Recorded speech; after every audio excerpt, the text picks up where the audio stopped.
My dear brothers and sisters, my dearest children, indeed, we're only a few days away from a new school year.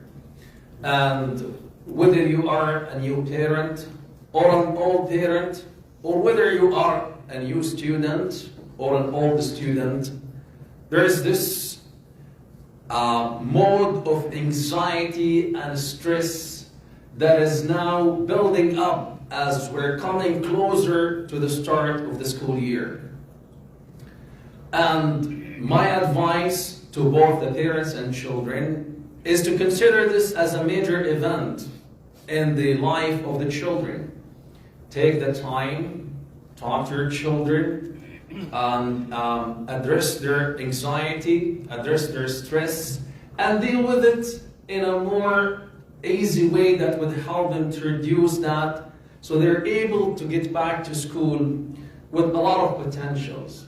If needed, seek out professional help. I have in the past week seen students in elementary school, high school, university, and they're all dealing with legitimate issues in their life as a result of the stressful, relatively, environment in the academic life. So take that moment or these moments with your children, enjoy this and celebrate the going back to school so that they will be able to go and make something out of their academic year. And keep in mind that they need to be motivated.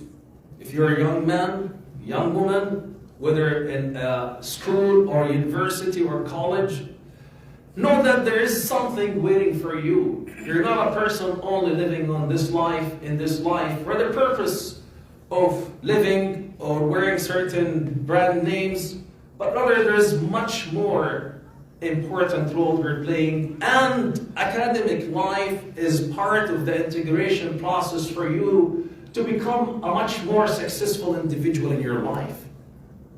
You're waiting for yourself to become successful. Your parents cannot wait until they see you successful individual.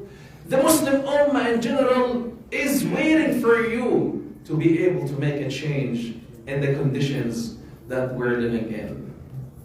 That has been said. The Muslim Ummah really is going through a very difficult and hard test that we pray to the mighty Allah Azza wa Jal that would make it easy for us. We talked about what's it like to go back to school for us here in North America. And I want you to think with me on what's it like to go to school if that is a possibility for the children of Gaza. And I think many of us will be saying up front that that's not a choice for the children of Gaza. That's not a choice for the parents of Gaza. With the total number of those who have been killed and injured in this unfair, unjust, genocidal war that is being waged against innocent civilians, backed by the superpower of the earth, and we bluntly say it, that the administrations of the governments of the Western world should be ashamed of themselves for standing behind and supporting in front of the whole world a war that is not justified. There's no chance to compare the civilians' number being killed in Gaza on a daily basis with the number of those who are being armed and being supplied the most sophisticated weapons with the cash flow to help them to continue this mission of genocide and cleansing to the Palestinians, the Muslims, the Muwahideen, the Christians from their native land. That's the reality of the situation we're living in. How many schools since the start of this war has been destroyed? How many people have been killed? Well, let me share with you some numbers to just bring to your attention what is really has been happening in Gaza. And what is really happening to be in Al-Dafa al-Gharbiyya, the West Bank. Since this unjust and unfair war, there has been 117 schools and educational institutions been completely wiped off and destroyed. Most of the times, while innocent civilians are using them as a place of refugee. Most of these schools are designated as educational institutions. They could be facilities for the United Nations, but yet they continue to be bombarded and destroyed by the most sophisticated bombs that are supplied by the United States of America government. There has been also 323 schools that are partially destroyed. Gaza was a place that provided education. There were universities, there were schools. They're all gone now, including the biggest university in Palestine, the Islamic University. Unfortunately, this war have waged and killed 500 teachers and principals. This war, unjust war, have killed over 100 scientists and professors and doctors who used to provide education in these institutions. This war so far have killed 9,000 students, primarily children, in Gaza. There has been 800,000 students who were deprived from the ability to be able to study in the school year 23-24, and most likely will be facing the same fate on the year 24-25, because there are no signs of hope that things will be changing for them. There's about 39,000 high school students who were supposed to graduate and take their ministry tests to make their way to universities to continue their post-education. These students were deprived and prevented as a result of this unjust war. This unjust war which destroyed and targeted deliberately the schools and educational institutions, made Palestinians and the people of Gaza turn to the masajid as a place where they're able to seek refuge for their lives and educate their own children, and not even the masajid, nor the churches in Palestine were protected from this evil, genocidal army that is backed and supported by the Western governments, or some of the Western governments. And I need to say it bluntly and clearly, we're not against the Western people. I personally believe in the American people. I believe in the Western people because they have similar values like ours. That's why they go outside with us when we demonstrate in the streets. That's why they have been demonstrating in different campuses during the school year. It speaks for the conscience of the individual, but we're talking about those who have no conscience, no moral principles in their mind, in the offices and the administrations of these governments. Even the masajid was not saved from the destruction. 1,000 mosques in the small geographical area of Gaza was destroyed. 636 of them was completely wiped off the earth. To prevent the Muslims from being able to attend, to prevent the children from being able to pursue a partial study life and learn the basics they need so that they're able to go back to their academic life. Clearly, this is not a just war. This is not a real war that has an objectives and goals. The objectives and goals of this war is to kill and finish the Palestinian people in their own land, or to cleanse them and evict them, as is the case right now in Al-Daffa al-Gharbiyya, the West Bank. Despite of the United Nations resolutions at the Security Council that the settlements being built in the West Bank are illegal and need to be dismantled, despite of that, the Israeli government continues to build more settlements. Not only that, I'm not promoting my own ideas. These are the resolutions of the United Nations of Security Council and the International Court. We're talking about facts. We're talking about things that should be governing the whole world, the earth we're living on right now. Despite this, with this building of settlements, the settlers are being armed and are being encouraged with the support of the Israeli army to go invade the privacy and intrude on the Palestinians living in their own land and kill them and interrogate them, again with the supervision of the Israeli army. Al-Masjid al-Aqsa. Al-Masjid al-Aqsa, the first qibla of the Muslim Ummah. Al-Masjid al-Aqsa, the third shrine of the Muslim Ummah, is not even saved from humiliation. We heard continuously about the invasion and the humiliation of the settlers, including the ministers of this government, into invading the privacy of Al-Masjid al-Aqsa and provoking the millions of Muslims and saying they're going to be building a synagogue in Al-Masjid al-Aqsa. Where's the Muslim Ummah?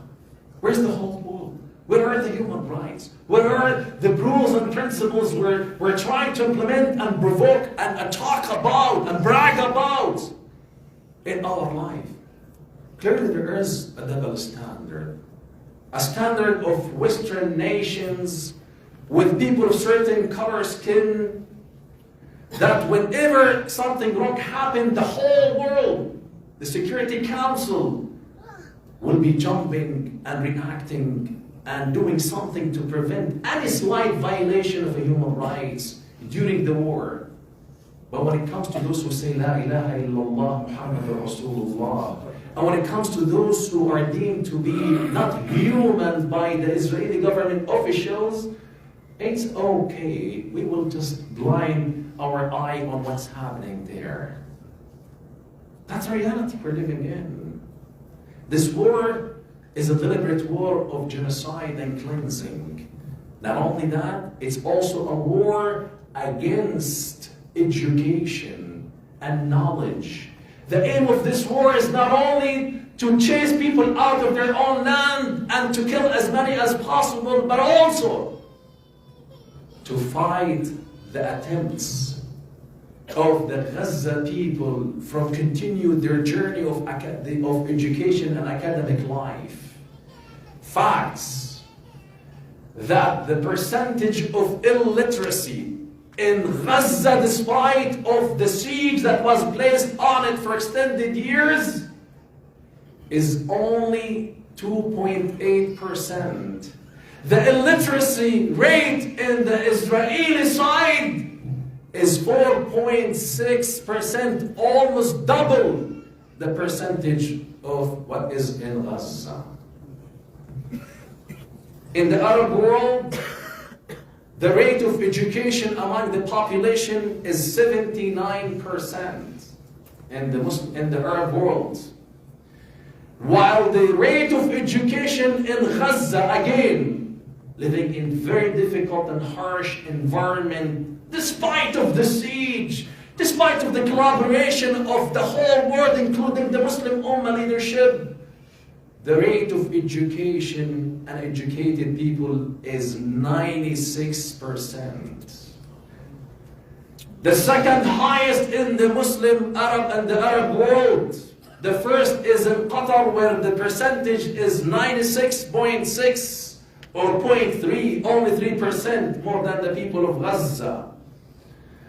And what comes after it is Al-Dhaffa, the West Bank, where people, despite of the aggravation and despite of the siege they're living in, despite of the difficulties that the settlers and the government, the Israeli government is imposing on them, their rate, the percentage of their education is 95.6. And that's why the Israeli apartheid government is deliberately targeting the educational institutions. And that's why we need not to allow this to happen. And that's why you will see resilience among the people in Palestine who have taken this upon themselves to protect the integrity of the Muslim Ummah and to protect the shrine of Islam, al-Masjid al-Aqsa. Educated people, equipped with the Iman and believe in the mighty Allah Azza wa Jal, will never be crushed. Will never be crushed because Allah is with them. إن تنصروا الله ينصركم ويثبت أقدامكم والذين كفروا تعسا لهم وأضل أعمالهم. That's what we believe in. That's what a child believes in Gaza. That's what a mom would be saying after seeing her own children torn apart in front of her own eyes as a result of these powerful, huge bombs throwing onto them while seeking refuge in schools or United Nations facilities. What is even sad and what is even I can't find the word to describe it. The United Nations is stopping their mission of providing food to the people of Gaza because they say it's unsafe for their employees to be able to do their job. Ya Allah. Ya Allah, how ugly the international community have come. Ya Allah, how hypocrite the international community have become. It's unsafe for the United Nations employees to be able to conduct their work. In Gaza, what about these children? What about these women? What about these elders? And what is happening in the jails of the Israelis? What about the continuous violation to the codes of international codes? With the prisoners who are being subjugated to ugly, brutal interrogation process. Among them, which is unfortunately happening, is raping. This is unheard of in the time we're living in, where we're seeing humanity have reached a certain stage of advanced technology and moral principles. This is all fake. This is all fake. What we can do? We need not to allow fear to creep to our heart and depression to control us. And we need to be inspired by these people who are full of resilience. And turn to Allah Azza wa Jal and say that, Ya Rabbi, our heart is burning. We are crying in the darkness of the night, Ya Rabbi, turning to you because we feel we have no power. Nothing to do except for turning to you, Ya Rabbal Alameen. اللهم يا رب السماوات والأرض ورب العرش العظيم نسألك بجلالك أن ترحم أهلنا في فلسطين. Engage in advocacy work. Do not underestimate what you have done and what you will continue to do by engaging in advocacy work. Be involved with the advocacy work in our community, whether it's National Council of Canadian Muslims or Justice for Now, or any advocacy group that you're able to engage in. Just do something. Send an email, call your MP or MPP, call your Prime Minister, send your emails, communicate, go demonstrate outside, do whatever you're able to do so that you can show the whole world that you're not silent and you're agreeing with what's happening to the people of Gaza. Donation to help these people who are being deprived from the essential, the basics of living. Polio is being spreading again, once again, after it's been extinguished from the world. It's coming back to Gaza. Infectious diseases are coming back to haunt the children. This is what we're seeing. We're seeing destruction to hospitals, so that the infectious diseases, so that children would not be able to live a normal life, will be living handicapped. Continue to do something between Allah Azza wa Jal And my message to my younger brothers and sisters, my children, the whole of their families, the whole of the Muslim Ummah, be motivated to work harder than what you have done in the past. Because we don't want you just to finish school. We don't want you just to finish a college or university. It's an amana on your neck, around your neck, to achieve the best and the most you're able to achieve. Because right now, it's a war between haqq and batil, and those who have the qualification, the education, are able to win it.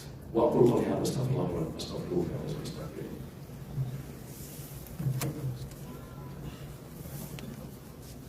الحمد لله نحمده ونستعينه ونستهديه ونستغفره ونعوذ بالله من شرور انفسنا وسيئات اعمالنا من يهده الله فهو المهتد ومن يضلل فلن تجد له وليا مرشدا ان الله وملائكته يصلون على النبي يا ايها الذين امنوا صلوا عليه وسلموا تسليما اللهم صل على محمد وعلى ال محمد كما صليت على ابراهيم وعلى ال ابراهيم وبارك اللهم على محمد وعلى ال محمد كما باركت على ابراهيم في العالمين انك حميد مجيد اللهم انا عبيدك ابناء عبيدك ابناء امائك نواصينا يا رب بيدك ماض يا رب فينا حكمك عدل يا رب فينا قضاؤك نسألك الله بكل اسم هو لك سميت به نفسك أنزلته في كتابك أو علمته أحدا من خلقك أو استأثرت به في علم الغيب عندك بأن تجعل القرآن العظيم ربيع قلوبنا يا رب اللهم اجعله جلاء لهمومنا وأحزاننا يا رب العالمين اللهم نسألك بأنك أنت الله الذي لا إله غيرك يا من أنزلت الكتاب وأجريت السحاب وهزمت الأحزاب عليك بجموع الكفر يا جبار فإنهم لا يعجزونك اللهم ارحم أخواننا في فلسطين اللهم ارحمهم في غزة ارحمهم في الضفة اللهم إنهم لا حول لهم ولا قوة إلا بك